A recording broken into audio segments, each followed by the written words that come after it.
Ayan, ang ganda, diba? So for today's video nga mga mare, ayan, may naisipan na naman akong gawin at may gagayahin akong damit para kay Bibi. Since gustong gusto ko yung damit na yun para kay Bibi mga mare ko, kaso wala akong datong, so ayan, gagawan ko na lang siya and meron naman akong kakulay na damit dito. Etong damit na gagamitin ko mga mima ko is binigay sa akin ng kapatid ko nung buntis ako. Since nga medyo may pagkamorena ako, is yun, hindi ko siya nagamit kasi nga yung color niya sobrang tingkad and ayun, lalong naging matingkad yung pagiging maitim ko. So anyway mga mima, ayan, nag-start na nga ako and ayan, kinuhaan ko na nga ng sukat si Baby and nag-start na nga akong magupit. Ayan, may pagpasukat-sukat pa akong nalalaman. So hindi tayo expert sa pagsusukat na yan, pero syempre, gusto kong sukatin para naman kahit papano hindi masayang yung tela. Mabuti nga at walang pasok si Jusawa ngayon and sobrang lakas ng ulan. Ayan, mabuti nga at may magbabantay kay Baby kasi hindi naman ako makakapanahi kung walang kasama dito kasi nga, ayan, mag-iiyak ng bonggang-bongga yung anak ko. So anyway, ayan, nag-start na nga akong itahiin yung parang ruffles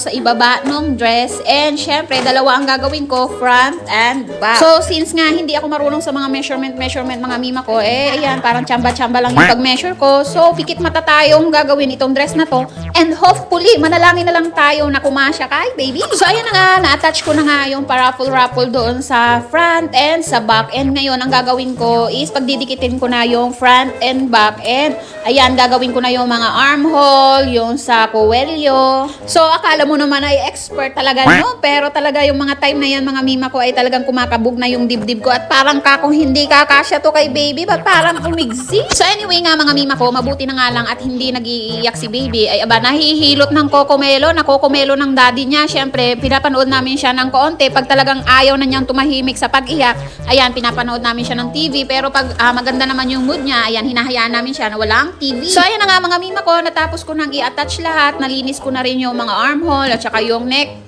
part. And ayan na nga, tinanggal ko na yung mga excess na sinolid. So, ayan na yung pinaka-outcome niya.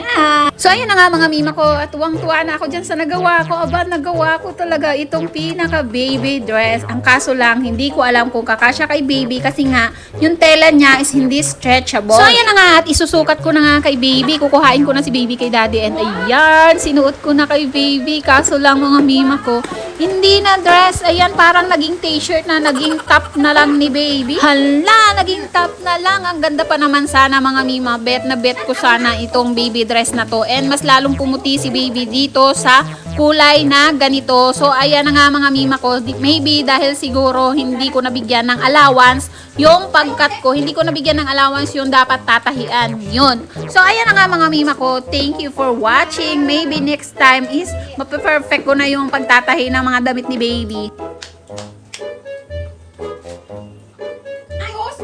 At dahil nga naging top na lang yung dress na ginawa ko kay Baby, so ayan, gagawa na lang natin siya ng palda. Palda na yung gagawin ko kasi nga yun lang yung kakasya dito sa tela na natitira. So ayan na nga, nagawa ko na nga yung laylayan and ayan, lagyan ko na rin siya ng garter. Ang ginawa ko kasi is garter sa likod and sa harap is hindi. After nyan, ayan, pagdidikitin ko na nga yung front and back. So sobrang aga ko talagang ginawan ito ay wala pa talagang ligo ang inahan na to. So ayan na nga mga mare at nagawa ko na nga yung palda ni Baby and hopefully is kumasya sa kanya kasi wala na talaga akong extrang tela na natitira. So ayan na nga at natapos ko na. Ayan, 'di ba? Ang linis ng tahi ko sa loob. So ayan na nga mga mare and ayan na yung pinaka top niya and isusukat ko na nga kay Baby. So saktong-sakto lang kay Baby mga mari ko and ayan, litaw na litaw talaga ang kulay ng anak ko. Sobrang namumuti talaga ang babaeng ito. Saktong-sakto lang talaga sa kanya and ayan, nagmukhang dress na yung aking ginawa. So ayan, hahanap na naman ako ng tatahiin na damit para kay Baby.